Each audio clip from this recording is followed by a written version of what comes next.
सभे मगहिया भाई बहन के भूलेटन काका के राम राम।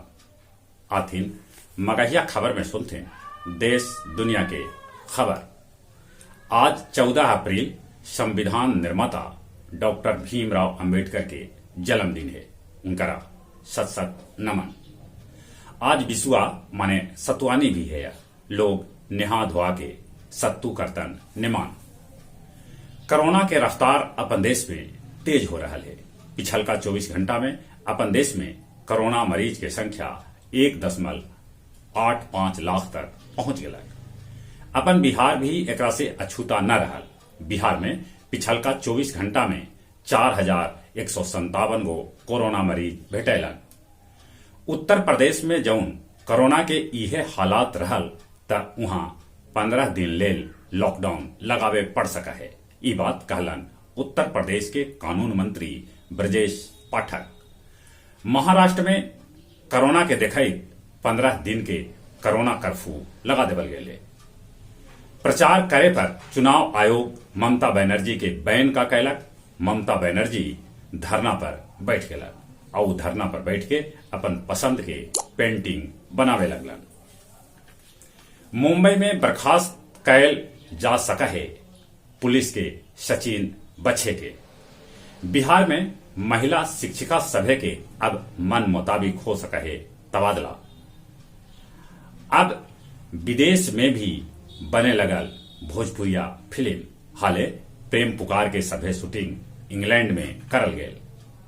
झामुगो के बड़गर नेता साइमन मरांडी के 74 बच्चर के उम्र में निधन हो गया। WHO कहलका है कि स्वास्थ्य उपाय करे से कंट्रोल हो सका है कोरोना महामारी। हांगकांग में संसदीय चुनाव दिसंबर महीना में करावल जाए। बाकी वहां 35 गो जो संसदीय सीट हल ओकरा घटा के 20 गो कर देवल गए।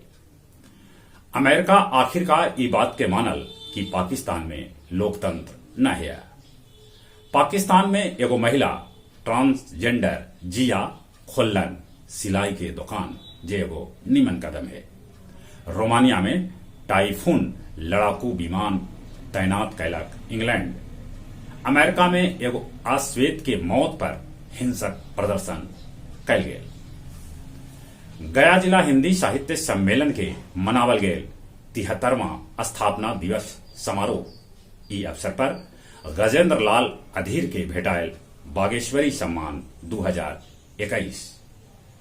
ई दिन राम नरेश सिंह पयोद के कहानी संग्रह जर्मन साहब के कैल गेल विमोचन। बोध गया मठ में नया महंत गोस्वामी त्रिवेदी गिरी के आसीन करल गए। हरहरी जंगल में अवैध दारू भट्टी के पुलिस के जवान ध्वस्त कैलका। नगर प्रखंड के दुर्वे गांव स्थित देवी थान में चैती नवरात्रा के अवसर पर आयोजित करल गेल अखंड कीर्तन। बैसाखी पर्व पर गया गुरुद्वारा में होल शबल कीर्तन। और अब कुछ खेल के समाचार। IPL के कल खेलल गेल मैच में मुंबई इंडियंस KKR कोलकाता के 10 रन से हरा दिलक। हालांकि KKR के तरफ से 2 ओवर में 5 विकेट लेलन रसेल। बाकी उनकर ई मेहनत बेकार गेल। तेज गेंदबाज भुवनेश्वर कुमार बनलन मार्च महीना के सर्वश्रेष्ठ क्रिकेटर।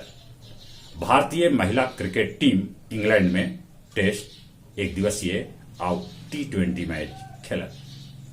संजू सैमसन 3 बेर सत्र के पहला शतक जड़लन।